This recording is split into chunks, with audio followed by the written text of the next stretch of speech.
Take a person, take a story, take you on a journey.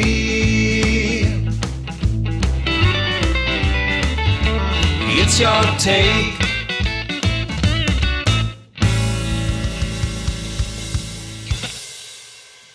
On today's Your Take, I'm joined by a well-known children's television presenter. My guest started his career in the early 1990s on children's BBC, presenting from the Broom Cupboard with Zoe Ball and Josie. My guest went on to host his own show, Look Sharp, write material for children's BBC, including the mini soap opera Wood Lane TV, and create memorable characters, including the Anorak. He's also presented shows like The Friday Zone, Fully Booked with Tim Vincent and Gail Porter, Short Change, Playdays, and was part of the original lineup for CBeebies in 2007.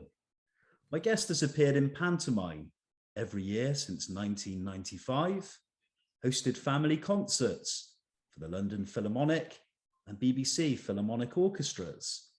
He also regularly appeared on the popular kids' TV show Justin's House and the annual Christmas stage shows.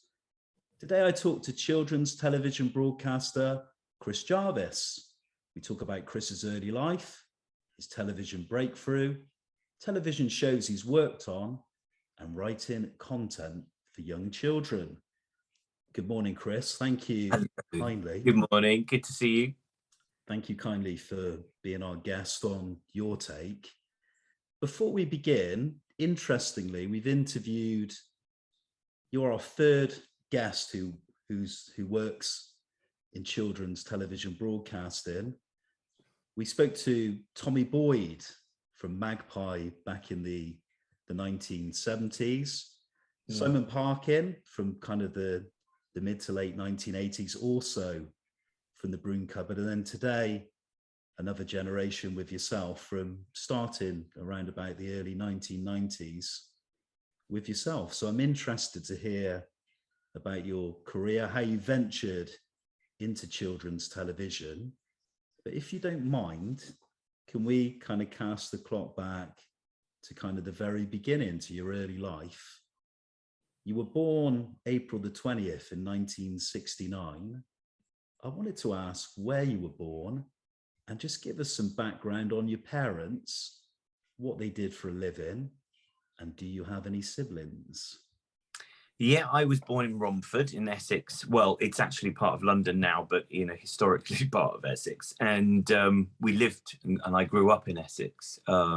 So I consider myself an Essex boy.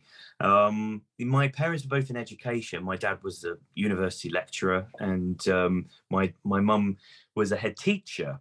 My brother, I only have one brother, and he's very different again. So my parents were academics, but not stuffy, bookish. Although my dad did write books, and yeah, obviously he was very, very, very bright. But they were quite extrovert, really. My mum was a bit of an entertainer. Certainly when she was hosting the assemblies, I think it was a must watch.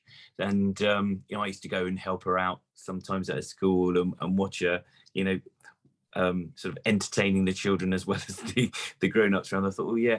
And then going to pantos as well, seeing multiple audiences being entertained at the same time, which is the essence of good family entertainment. That sort of got me into it, really. And but really, my parents were academics. My brother's gone into the world of finance, and so we're all very different people. My grandmother was a dancer at the Palladium and Swansea Grand. She worked in show before she had a family, and she was my only real connection. Oh, and I had an aunt who won Miss Southern Television in 1969, which is another bit of glamour. But really, it's my family's very, I wouldn't say ordinary, because there's some real characters, but no, I don't come from a long line of children's TV presenters or anything like that, and really fell into the work that I do. I started off working in cabaret and doing pantomimes and fell into children's television because, it's, and really anyone thinking about getting into presenting should really think about what it is they want to do, because actually it's not really a career presenting. You know, you're better off having another, going about it in a different way. You know, whether you set out to be a musician or an actor, they tend not to look for presenters these days. You know, they're looking for people who can bring something else other than presenting. Not that presenting is easy necessarily, but or something anyone can do. But yeah, it's more about other things and having other strings to your bow these days. Interestingly, we'll come on later on how you got your television breakthrough, but I kind of want to pick up on this kind of your early life and your childhood. You mentioned coming from this kind of academic background, but I wanted to talk briefly about your schooling. Were your school years happy times in your life? Did you find school interesting? And would you say you were academic? And did you finally, once you finished secondary school, did you go on to further education? Interestingly, I've never been to get any advice on this, but I had real trouble focusing. I remember reading a book over and over, like a history book, over and over again, you know, the same page, because my mind kept wandering. And I did struggle at school because I was interested in music and theatre and drama, and unless I was doing that, I found it very difficult. I wasn't. And this is why I think it's very hard for all children, really, you know, to, you know, if you're focused, if you feel you've got a vocation and you've got to focus elsewhere, to actually try and then focus on something that you're really not interested in, or you might be interested in, but you're not as interested in as you are music or whatever it is that's eating into your head. It is very tricky, and I don't know whether I did anything to address that. I don't think I spoke up enough. Maybe I could have got some help, but no, my parents were amazing, because, you know, they really did think about us, but they gave my brother and I like the best chance in life. I'm forever grateful for all the opportunities, not just from schooling, but also going to the theatre, going to the concert hall, all those experiences which you hope every child is going to get. But, you know, there aren't enough time. There's not enough time in the day. But no, so I mean, it was, you know, like most people's childhood, you know, one of those where you just feel, I probably let them down and probably let teachers down, really, you know. God, it's not a laughing matter, but, you know, I think I could have tried a hell of a lot harder. But no, I was very distracted, and looking back, that was a pretty ungrateful thing to do. But at the same time, I was lucky, because I have managed to make a career out of doing the very thing that was distracting me as a child. But that's more through luck than anything else. And there are lots of very talented people out there who haven't made it, and you know, haven't had the opportunities that I've had, or the good fortune that I've had. So yeah, so I think I've been very lucky as an adult, having been very sort of distracted as a child. It's interesting you mentioned about this academia in your early life, and I kind of want to pick up on that and go with it, because I kind of share the same sentiment of music and creative things were kind of a distraction for me. I want to talk about that distraction, because did you have an ambition to actually want to work in television? You mentioned your parents were interested in the arts and you go to stage shows and pantomimes. Did you have a burning ambition to work in television, and particularly to work for the BBC? And did you go on to study a creative subject? And how did you kind of build that experience to finally build a career and actually work within the media?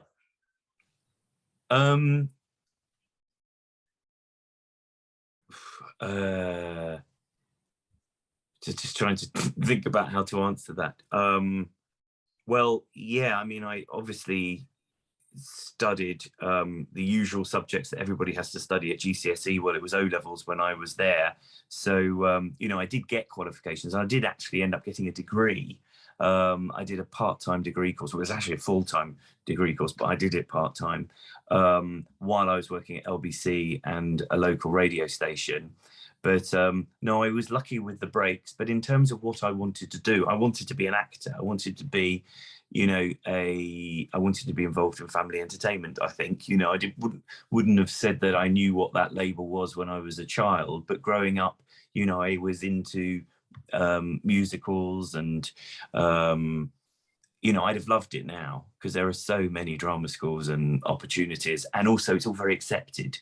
It wasn't a very manly thing to do back then, and I think that was awful, actually. But I think that things have been addressed, really, and now children can feel they can do anything, express themselves, which is wonderful. It's a really lovely time. I just hope the opportunities are there when they're older to be able to do for a living what they feel they're happiest doing now.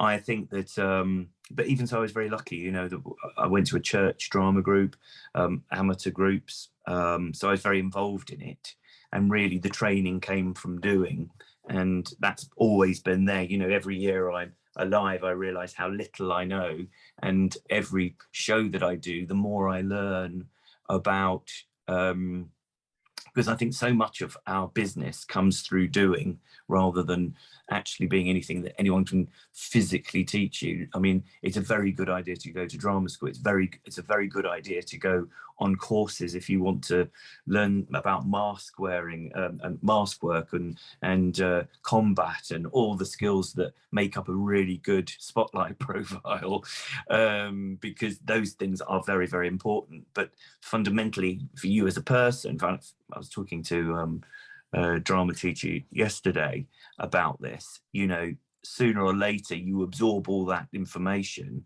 and all those great skills that and we're so lucky with the drama schools in this country, like GCA's down the road from me, and Rose Bruford, I went to their showcase the other day. It was absolutely mind-blowing, the talent that's still there and yet to graduate. It was absolutely brilliant. But sooner or later, it's taking all those sort of learned and acquired skills and developing your own style and knowing what you can do and what you can offer that makes you distinctive, because that only comes about from doing, really.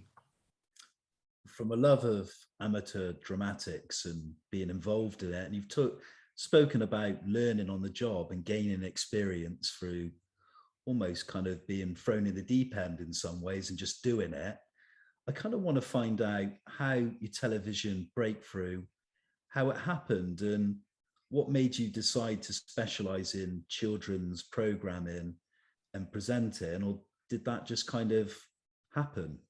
It all just happened through good fortune and opportunities that came my way. But a lot of people say, "Oh, it's not it's who you know." It's actually not true. It's who you get to know and what you get to understand, and the skills that you acquire on the way. I mean, I was like most people, to start with, atrocious, and not particularly proud of the stuff I did, because you're still learning, and unfortunately you're learning on the job. It's not what I would consider good entertainment, and actually television has changed a lot over the years. But I started on local radio doing impressions. I was working as an impressionist.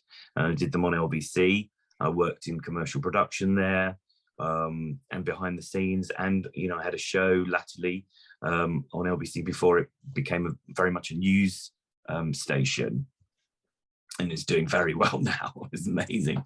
But very proud to have worked there when I did, before getting into television. But once again, as I said earlier, I got my breakthrough into television by doing character work. I helped them with impressions and characters and voiceovers and goodness knows what. And then I had an opportunity to present, because I think the thing about presenting is, especially in children's television, it's, well, apart from introducing the next program, what is it? What are you going to do? What makes the content, if you like. If you're on a program on Show Me, it's probably a good idea if you've got some acting experience, because of course you're delivering somebody else, you've got to make sense of somebody else's script. Whereas on CBBC, and I think the new guys are brilliant because, you know, they've grown up with YouTube and everything, but they have such an easy manner, like the current Blue Peter presenters, you know, that they talk to the camera as a friend. Whereas even when I started, it was still a very special, interesting thing and unique thing to be on television. You know, there were only 4 channels. You know, there was only an hour and a half of children's television in the afternoon and 20 minutes in the morning. It was a precious commodity, and there wasn't time really to play in the way that they can now. But yeah, I was lucky and I got in through radio. But I am kind of in awe of the people who present now, because I think that we were trying to make television very friendly. You know, when the BBC started, it was all black tie and very formal. We were trying to make it informal. But I think as time's gone on, and especially now, and since CBBC started, you know, it's a real companion. And the live television has become a real companion and become very easygoing and effortless, but well, what looks like effortless.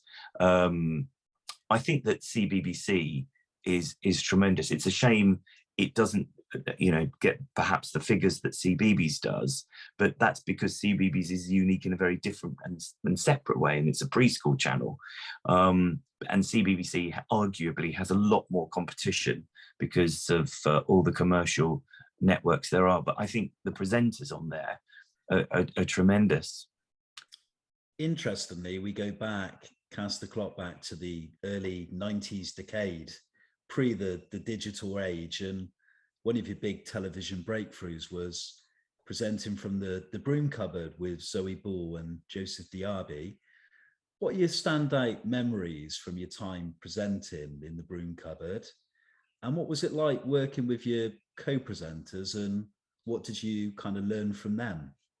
Well, people like Andy Peters and Toby and Zoe, you mentioned, and Simon Parkin, and obviously Andy Crane and Philip Schofield before that, were brilliant at doing what they do. And as you know, Toby's now on Heart, very successful radio presenter.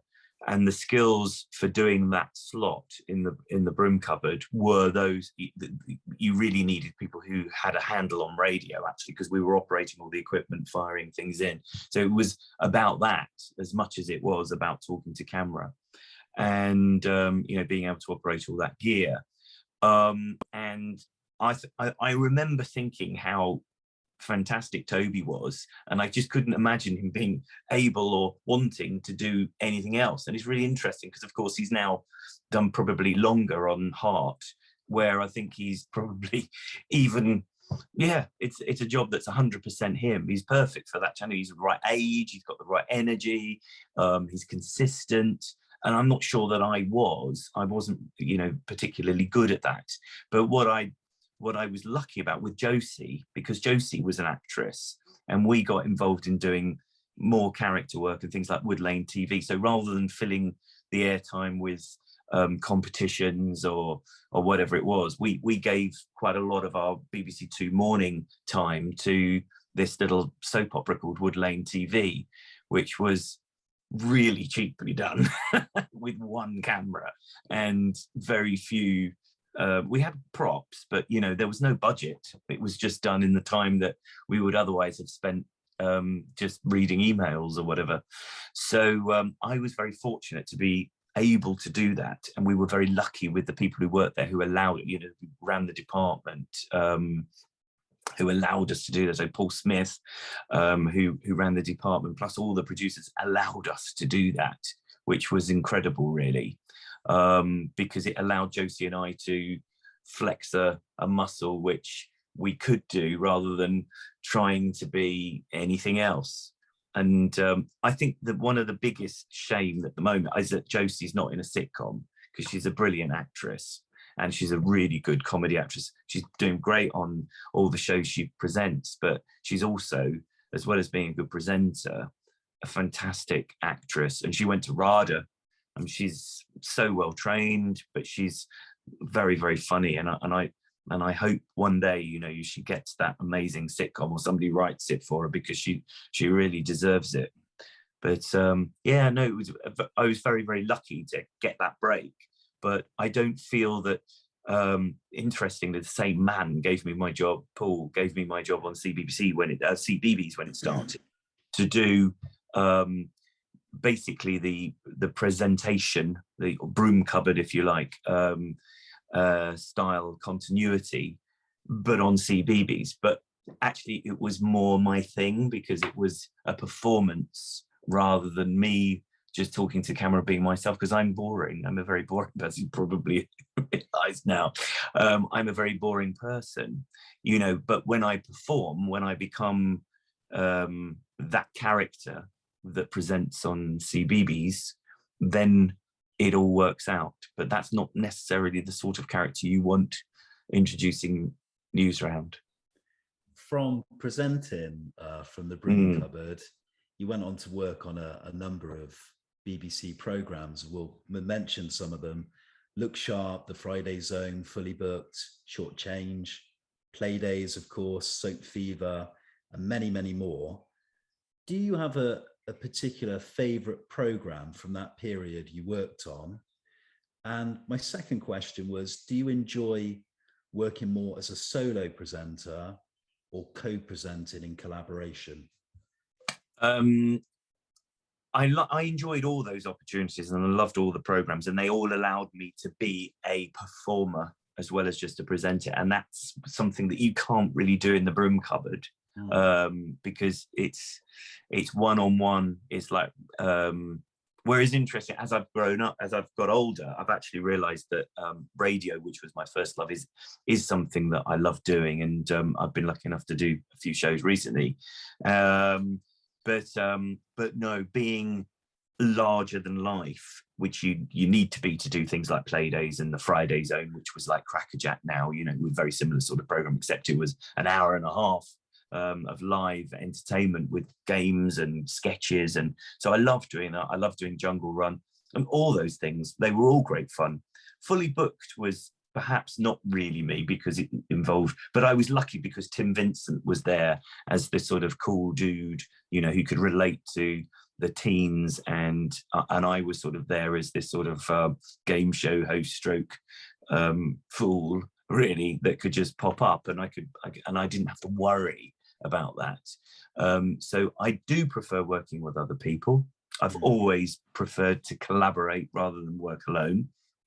On the radio, it's easier to be a solo artist, because you can then bring in guests. I mean, the shows that I do on BBC local radio, the ones that I've done on CBeebies radio, I have all involved other people to bounce off. But really, with radio, it's hard to get those sort of the chemistry right. There's some brilliant double acts, these morning hosts, where you have a double-headed breakfast show, work really, really well, but that chemistry happens over time, and you need to really work at it. You can't necessarily just switch it on. But no, but I do prefer collaborating on television, definitely. It's and in theatre. From working in front of the camera and also behind the microphone, I want to move on and talk about writing. You've written a lot of material for children's TV, and you've also created many memorable characters on screen. How do you come up with program ideas that appeal to children, and what kind of stories are you interested in telling? And can you also just talk about some of the popular characters you've created that are kind of among some of your favorites? Well, to talk about two shows, so Show Me is probably the biggest thing I've ever done, which we've done about 7 series of for CBeebies. That was something that happened, it just sort of organically came about through needing to propose to the BBC a vehicle for myself and Poi. We'd been on CBeebies for 8 years by then, so we helped launch it in 2002.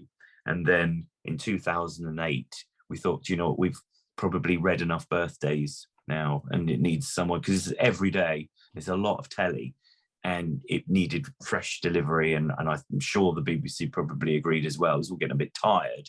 So we went off to do this show, which is great. So we proposed it, but the BBC then fashioned it into what it is now. And actually there's a producer called Anna Perrone, who, along with a massive team of people, including Alan and Katie and Adam and loads of people involved behind the scenes, as well as all the writers, Claire and Tracy. I mean, it's an army of people who make it work, who took that seed of an idea and turned it into what it is now. In terms of ideas that were wholly produced by myself or with other people, Old Jack's Boat, which stars Bernard Cribbins. I did panto with Bernard in the mid-90s, and we've been friends ever since. And I've always enjoyed working with him and interviewing him and doing projects with him. And that came about, Old Jack's Boat, from a song that my dad wrote, which Poy's son used to love singing. And we were chatting about it one day and said, oh, maybe there's a program there about this, fisherman, this old fisherman who has a boat called the Rainbow, which is all, and it's all in the show, it's pretty much unchanged, who tells tall tales about his time at sea. And Bernard is a distinguished fisherman, and as well as a great storyteller. And we wrote it for him. It was written for Bernard Cribbins, and he did it really, really well. We've done 2 series of Old Jack's Boat, 2 series of Rockpool Tales, which we didn't have much to do with, but actually is closer to the original format, which I've sorting out some paperwork the other day, and it's more that than Old Jack's Boat, which actually had some added drama elements to it. But and the BBC took that guy called Dominic, brilliant producer, called Angela as well, who fashioned it into what it is. And so we're a small part of the creative process on everything, and that's always the way in television. When you're spending hundreds of thousands of pounds on productions, you've got to involve and consult and do your research, as and hopefully that all paid off. I want to go back in time again, because we've spoken about your upbringing, we've touched upon your parents, we've spoken a little bit about schooling, but we didn't really talk about children's television programs, books or films that made an impression on you as a child. Did you have any favorite presenters as well that kind of inspired your own work, and what kind of stuff were you watching as a young boy?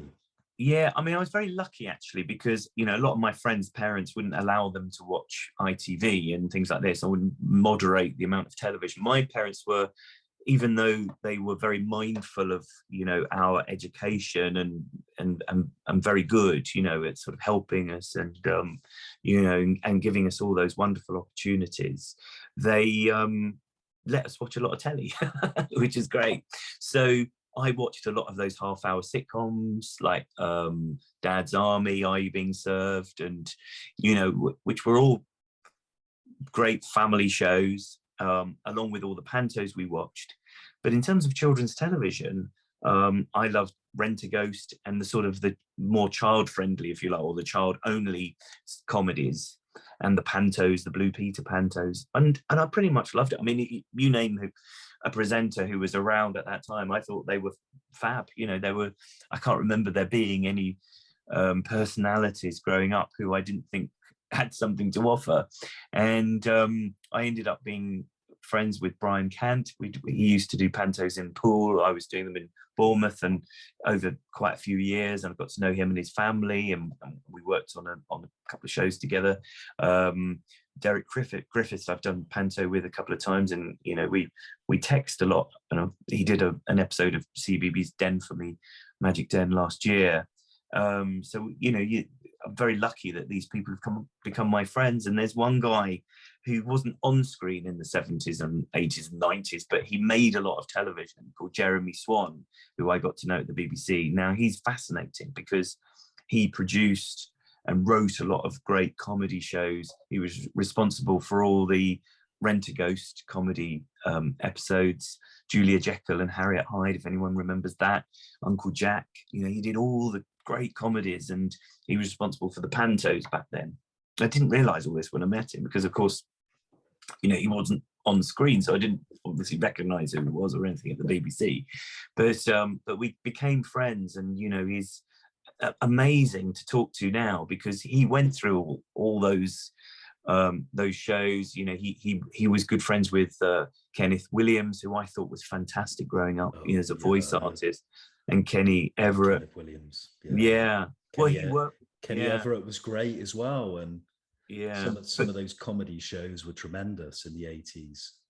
But Jeremy got Kenneth Williams in the 70s onto children's television doing Jackanory, and I remember those episodes because Jackanory could be very grey and laborious and a little bit worthy, and yet it could be really sparky and clever. And I think my love of storytelling was really inspired by the really clever performances on Jackanory. I don't know whether your viewers remember Thora Hird doing Miss Pepperpot. That was one of Jeremy's. Kenneth Williams did a really funny story, The Tale of the Dribblesome Teapot, which was, I mean, it's a pretty awful book, really, because it's just a list. But at the same time, it's a genius book because it allowed Kenneth Williams to use all his crazy voices and truly entertain me as a young kid. I thought it was hysterical. So yeah, I loved pretty much everyone who was on children's TV. Was a hero of mine, including people like Jonathan Cohen, who didn't really say much, but he played the piano on Play School and Play Away. And I remember watching him thinking, wow, I want to do that. So, and I think that's what children's television does really well. It might not teach kids, because there's this big argument about, oh, it's not educational, kids shouldn't watch it. It's not entirely true, because what children's television does do, it promotes things and shows and introduces ideas to children. It widens their field of references so that they can go off and then discover more or learn about it. You know, it creates Horrible Histories is a rather distorted view of history, but what it does, other than entertain and make people laugh, it inspires people to find out more. And so it is educational, isn't it? Because what Horrible History is doing is creating a love for history, a love for finding about all the wonderful and sometimes weird and funny things that happened in our past. And only once you've done that, you've broken down those barriers, are people going to find out about truly awful things that happened in our past that we need to learn from, you know, so we don't, anyway. Don't want to turn into a lecture, but you know that I am pretty much on the defensive when it comes to children's television, when people say that it's very disposable and doesn't have any worth. You know, even a cartoon actually promotes artistry and storytelling and So I was lucky to grow up watching it. I'm totally in agreement with you about children's TV. I think some of the most poignant things that I remember as a child are things that I've seen from television, whether it be animation or live action. Some of my fondest memories, in particular with the lockdown over the last couple of years, it kind of makes you reminisce about childhood and things you saw and people you looked up to. So I totally agree with your comments, and yeah, very fond memories of back in the 80s, the 1980s. Yeah. I kind of wanted to come a little bit more up to date. We've mentioned, or you've mentioned a few times, CBeebies. What was your initial reaction when you heard the news that BBC were launching a CBeebies channel? And why do you think the channel's been so successful? And how do you look back at your time with the channel and the people you've worked with over the years in front, and also the personnel behind the camera involved in the productions? I think that it's been successful because it is quite unique in the market. There are about 36 children's channels just in this country. But what makes CBeebies different, and you touched on this, is the fact that it contains a lot of live action. There's a lot of human interaction with the child at home. There are lots of children on the programs like Biggleton, where you see just children, you know, on a TV program. Balamori had a section where they went to a nursery and you just see children. So it's very reflective of the UK. A lot of children's channels contain adverts, of course, and that's a big plus that we don't have them. But also it's also quite international, very American. There's nothing wrong with that. You know, America makes great children's TV programs. Sesame Street's one of the best shows that there is. You know, the Muppets, you know, came from America, even though they were properly launched here by ATV in the 70s.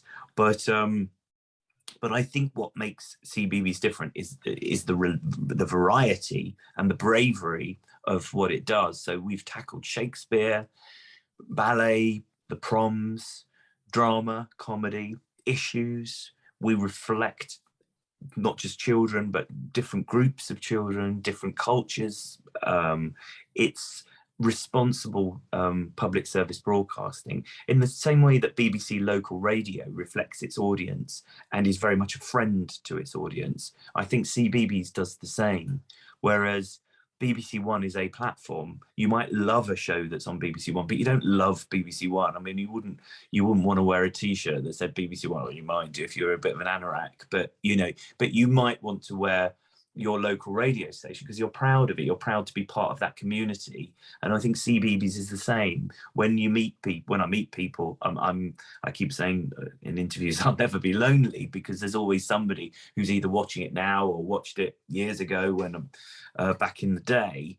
But when they talk about CBeebies, invariably, they use the word love. You know, they loved it. It was a part of their, in the same way that my programs when I was a child, I loved them, but back then it was only an hour. Now it's with them all day. We wake them up and we help put kids to bed, you know, 10 to 7. It's really quite a different kettle of fish to just having a program like Play School in the morning that had to be everything to everyone in 20 minutes. Now, you know, we can do different things. We have programs that are just about cooking or just about makes. You know, we have a bit of Shakespeare, you know, whatever it might be. You can be a lot more bold.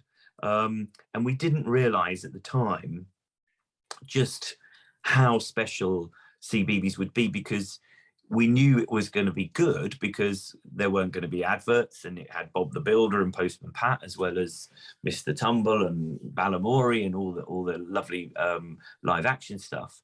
But what we didn't appreciate was the community that would come with it. And I think that's been the surprise, if you like. But you know, it's not easy to stay on top. I think it's very hard for the people who run it. We have a lot of talented people who over the years have steered that ship in guaranteeing that the channel still remains relevant and fulfills its obligations, because it's a public service broadcast. It's owned by you and me and everybody who watches it. It's not a commercial channel. It has to be responsible, but at the same time, people have still got to want to watch it, you know, so it's a really difficult thing to do. It's like running an arts centre.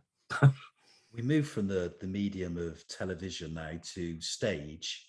You've appeared regularly on stage and been a pantomime regular every year since 1995. I wanted to ask you what attracts you to the stage and performing live to an audience.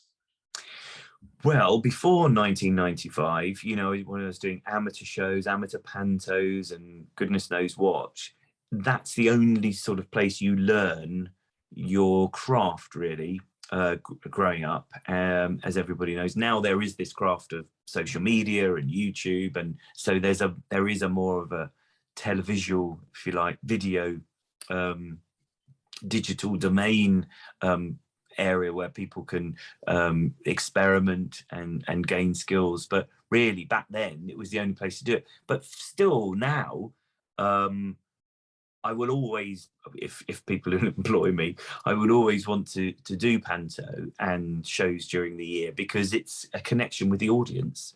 Because very rarely, we did on Friday Zone and Fully Booked, and occasionally, well, obviously of the CBeebies Christmas shows, we have an audience, but normally with television, there isn't an audience. You know, you're doing it to camera, and you know, you must never forget what the audience is thinking.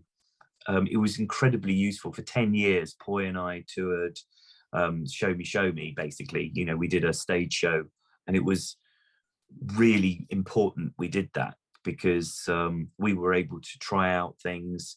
We were able to see the reaction on the faces of 4 and 5 and 6 and 7-year-olds who would otherwise be at home, who, you know, because we're not teachers, you know, we're not going into creches, we're not going into people's homes. We can't see the reaction when we're working on television. And because the commitment of filming is so expensive and very very quick to do, really, you know, it's all done in real time. You don't want to be making any mistakes. You don't want to be filming things that kids are not going to get, or do it in a way that they're not going to understand. So live work for me is really important. That connection and understanding of how things are going to be received is really important. Plus, it's a good laugh. One of the great loves in your life, and you've mentioned it during our conversation, is music, and you're a musical person. And during the introduction, I mentioned you'd hosted family concerts for the London and BBC Philharmonic orchestras. What music excites you? And tell me a bit about some of the instruments you play. Well, I've just got back from Scotland. I'm now working with the Scottish Chamber Orchestra, who are tremendous and have a real commitment to creative learning, and their educational department is amazing. And they really do think about the program of music that they present in a family festival to children as an introduction to the orchestra. And there's some wonderful pieces like Peace in the War for beautiful music. But there are composers, living composers now, like Paul Risman, who's Scottish and sometimes lives in Australia, actually, and a guy called Paul Patterson, who have created these narrated pieces. So the one I've just done is Stan and Mabel, about a cat and a dog that go to Italy to take part in a competition to be the greatest orchestra in the world, with a load of animals, you know, a horse playing a bassoon, and it's really well written, and it's great fun to perform. And for me, it's sort of, obviously there's the connection with the audience, there's an element of panto in the delivery around presenting before you get into performing these pieces. They're about half an hour long, but within it, you know, I'm using my voices, my impressions, my storytelling, I'm singing, I'm interacting with the audience. So it's something I love to do and feel I can do. Yeah, sorry, answering your questions. So I learned to play the piano. I got to grade 6, stupidly stopped. I should have carried on learning, and you know, but I understand music, and you know, I continue to keep up my training as a singer, because it's a huge part of my job. And you know, and I write songs for pantomimes, for telly, and for for all sorts of things, really. I've got two final questions, Chris, and then we kind of move on to the quick fire questions, which I ask every Your Take guest. But before we kind of move on to those, I wanted to ask you, since your big breakthrough, which we've spoken about in the early 90s, you've seen major changes in broadcasting, which you've touched upon during this conversation, ways people consume television content, the digital revolution. Which changes have you embraced, and which changes would you say you're not so keen on? I think the biggest change was the introduction of 2 channels, certainly in the BBC. I can't speak for all broadcasters, but I'm not sure how that affected other broadcasters. But when CITV launched their channel, when the BBC launched CBeebies and CBBC, I think that was a tremendously good thing, because what it did, it made it abundantly clear to the viewer and those people working on those channels who it's for, because I think before that, sometimes the water was a little bit muddied by, you know, the fact, like, especially about Saturday morning television, who are we really making this for? Is it a children's program?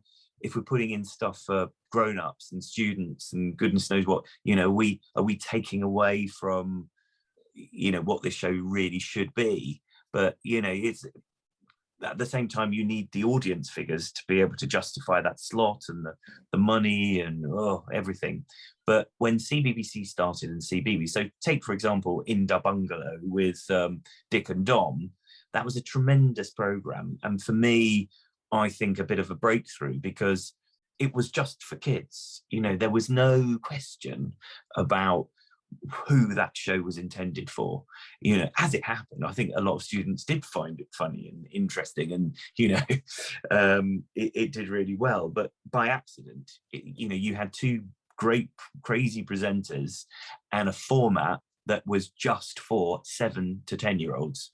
And CBeebies, similarly, a load of shows which were structured during the day for the audience, and just that audience. You know, Show Me is for 2 to 5-year-olds. Justin's House, maybe a bit older, Something Special, a bit younger, but we know who we're talking to. And I think that was brilliant, because I think, as I say, you know, things had got a little bit muddy in terms of, you know, who are we trying to appeal to, and, you know, sort of trying to let other people in to children's television. It made children's television special again. And I think that was really important. There is nothing going on. I am always worried about the politics. I'm very concerned about the defunding of the BBC, if that's what's happening. I'm very concerned that, you know, if something isn't done to protect the BBC, and I'm not sort of pointing fingers at anyone, because I think it's almost an impossible situation we're in, but needs some very clever thinking to plot a future for the BBC to preserve what it does. Because I think once it's gone, it will be a real disaster for the industry, if it were to go, because we don't have a system that would be able to prosper, I don't think, without it. If you look at America, they've only ever had a small PSB, and you have NBC, ABC, you have Fox, you have all these different, plus a lot of people to support it. In this country, we are very lucky, because we're a much smaller country, but we produce proportionately more television, or we have done, because of a strong BBC. Even if you don't watch the BBC, it creates a gold standard whereby the other broadcasters have to sort of, you know, sort of raise their game. So, for example, with news, you know, you might have a very different landscape if you were to get rid of BBC News, because you might then have more bias and other channels. That's my worry. You know, I'm not saying it's going to happen, but I just think you've got to reflect on all the good things that BBC does, not just, you know, the things that may be a little bit inefficient or in the past. But I think that when I joined the BBC, it was a little bit inefficient in terms of, you know, there was perhaps a bit of waste here and there. They then created this sort of internal market where programs had to be a bit more accountable. And that's worked. It's been very successful. It was a bumpy ride to start with, but I think now the BBC is incredibly efficient. I think what I get personally as a license fee payer is tremendous. And I would be gutted if it went, because I pay a lot of money for other things like Netflix, which is great. Sky, for example, which is very expensive. It's really expensive. And what do you get for that? But it's not just what you're getting at this moment in time in terms of all the radio, the news, CBeebies, CBBC, BBC One, all that stuff. What worries me is that when commercial people do it, you might get good value for money at one particular period of time, but if they don't have to try, if they don't have to spend that money, they won't spend that money. And if it's easier just to bring in an American film rather than make something here, they'll do that. Why wouldn't they? Your views on the BBC, its future as a broadcaster, and how it's seen outside of the UK, nicely move on to my final question, which is, how do you think children's television may change over the next decade, particularly from a BBC perspective? And do you have any long-term career plans? And would you like to venture into any other areas that you've not necessarily worked in before? To answer your last question, I'm quite happy doing what I do. I mean, I direct and write just as much as I perform. I enjoy the variety in my life, and I think each helps the other. You know, just if all I'm doing is directing the show and I'm not in it, I learn so much about performance for when I do perform, because you learn from other people, you learn all sorts of things. They're all interchangeable, the jobs that I do, and they also help. They help each other. So you know, I'm happy to go on. In terms of what's going to happen in the future, I really don't know, because a lot of it is down to funding.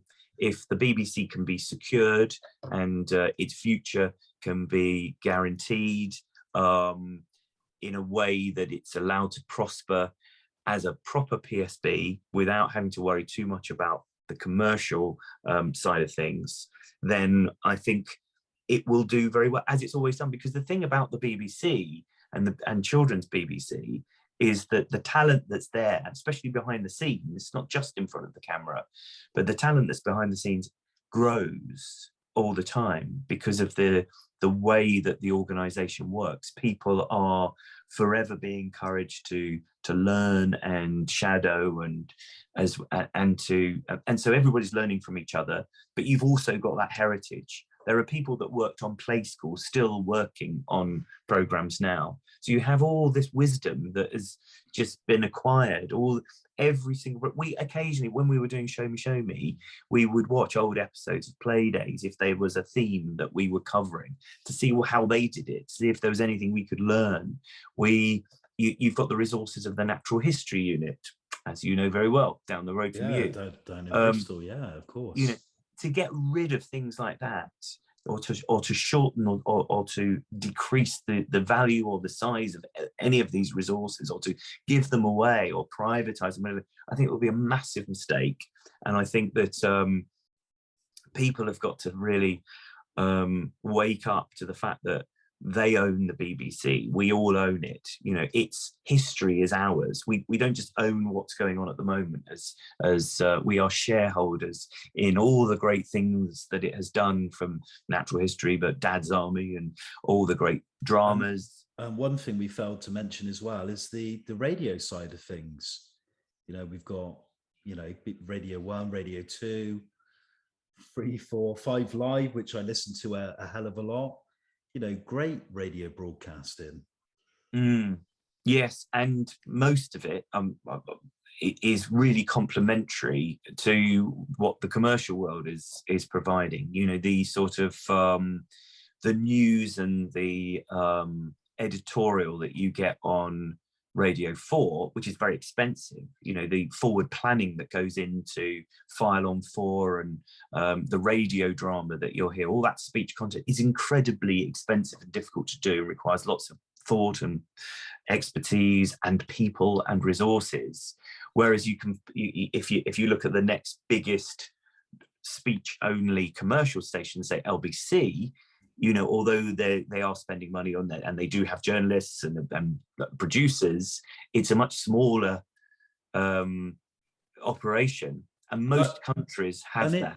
And interestingly, I listen to a lot of LBC, and I would say, from my point of view, and I know people will argue with my comment here, the BBC, I think, does a very good job of being impartial. I know some people, you know, whatever your political preferences, people argue that case.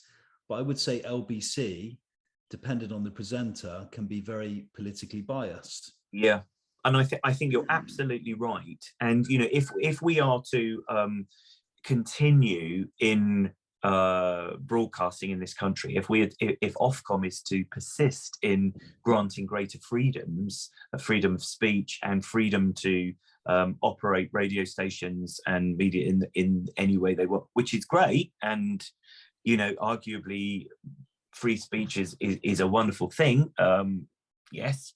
But at the same time, I do think you need other voices and on other radio stations. And I think that because when I was at LBC, the host of a phone-in or a political program had to be impartial, but actually not even express an opinion. You had to play devil's advocate. That law has obviously been relaxed. And you have voices on LBC who are definitely left-wing or definitely right-wing. I agree with you. And that's fine. But I think it's also nice to have the option to listen to a radio station where the reporting is not is impartial, or as impartial as we could possibly make it. I believe the BBC is incredibly good at remaining impartial, and the training, I've been on impartiality courses for local radio, and it makes you appreciate as a listener the thought and how precious a resource it is, really.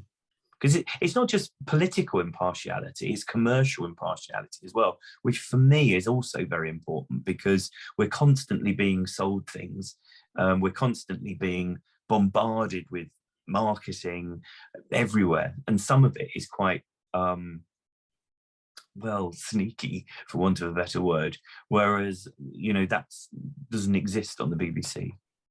From the future of the BBC and your views, we move on to the final questions. You don't have to think about these in any kind of detail. We ask every guest the same questions to wrap up the interview, find out things you like, things you don't like. So here we go, Chris Jarvis, the final Your Take questions. Number one, what would you say is your favorite pastime?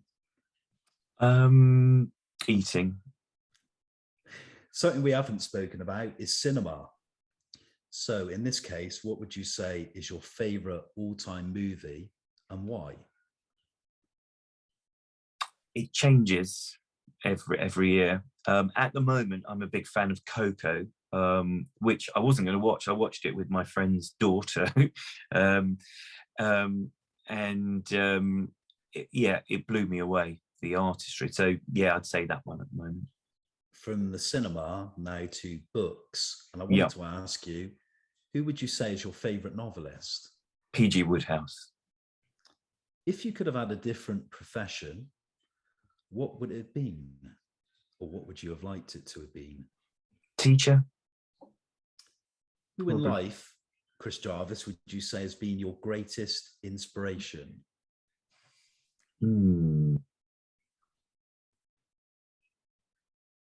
I really don't know. Because so many people have helped me, probably my dad and my mother, but I'd have to choose between those. But because they are, they're your biggest and closest companions, and they're with you the whole journey. Well, certainly for their lives. I've sadly lost my dad, but he's always there. He's the constant through my life, and so I'd probably say him. We've spoken about impartiality. We've spoken about a little bit about politics and the future of the BBC, but next we're talking about newspapers. Do you read a newspaper? And if so, which one? All of them. When I'm working on the radio, you absorb all of them. And when I'm not working, preference? Would you say you have a preference? Is there a particular paper that you like, and you like the editorial, or kind of feel more kind of in agreement with their views? Historically, probably the Express actually seemed to do quite well. The Guardian is very interesting for media. The Media Guardian is excellent, but really, it depends on the day and who's in charge. Really, I enjoy reading all the papers. I get very cross if there's things that I know aren't factually correct, or just a bit nasty. But No, can't really answer it, I'm afraid. You mentioned a love of food. What would you say is your favorite food next? Thai food, all sort of Asian cuisine, really. I enjoy Chinese food, but probably Thai food I put number one. Who would you say is your favorite cultural icon? Poi Fan Lee, because she's a brilliant cook and she's an excellent actress. She's my friend. I've worked with her for over 20 years. But yeah, cultural icon. I mean, it's sort of historically, it's really moved by Nelson Mandela's book, Long Walk to Freedom. And my brother lives in South Africa. And so, there's this connection and understanding. We talk about that period of history where he brought peace really to the country, and what he set up, his aims and recommendations for life in the new world of South Africa are really impressive, and what he had to overcome. So yeah, probably Nelson Mandela. You can say this. What is your favorite curse word and why? I'm programmed not to do that really, because working in children's television, but also live, when you're live, I've done 15, 16 years of live television and also live radio now. It's not a good idea to have those words. And it doesn't help when people edit out things that you've done, so it sounds like you have. Okay, well, we'll move on. And I want to ask you, during your leisure time, when you're away from the cameras, when you're away from your work in television, what would you say is your favorite place or holiday destination? I love Spain because I speak pidgin Spanish, but I also love the country. It's quite quick to get to. I love their way of life. I love the people. So definitely Spain and the islands. The final three questions. Who would you next say is your favorite music artist, and what would you say is your favorite album? One of my favorite albums is I would say Rumour's Burt Bacharach album. She did an album of Burt Bacharach songs. It's beautiful, absolutely beautifully done.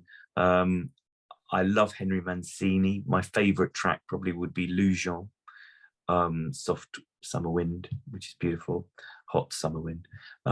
That's an instrumental, but I think he's a genius, but so with Burt Bacharach.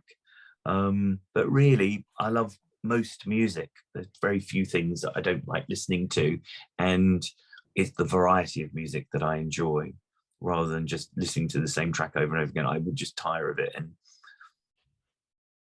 what would you say next is your greatest achievement to date? I would hope it's collaboration.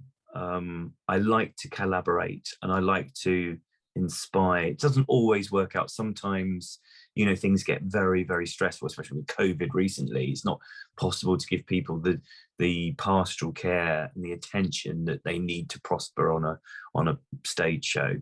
But it's working with other people. I love it. I love working with other people. If I had to give up everything and do one job, it would be to become a director. And then finally, Chris Jarvis, how do you wish to be remembered? I really don't know the answer to that one, other than hopefully with a smile and not a frown. Chris, thanks for giving up an hour of your time to be part of today's Your Take interview. You're obviously a busy man, many meetings you mentioned you've got on today, but I think it's been a fascinating insight. I've really enjoyed listening to your backstory, your views as well on broadcasting, and I wish you all the very best for the future. But finally, how do we find out and see more of Chris Jarvis in the future? I really don't know. I mean, I should be hopefully in a pantomime next year performing, and I hope to be directing more shows like the CBeebies Big Christmas Show, I really don't know what's around the corner, because as a presenter, just as actors are at the mercy of whatever's being produced, you don't know what's out there that's got your name on it. And we're not all right for all things. So it depends what comes up. I don't know what the future of telly and radio is going to be. So I don't know what my future is, but I'll keep trying. And finally, thanks for the stories and sharing honestly about your early life, giving us an insight into your parents, who they were, your love of creativity and the stage and children's television broadcast, and also some of the presenters and the nostalgia from those years as well. So thanks for being a guest. Thank you. Thanks for having all the best with your take.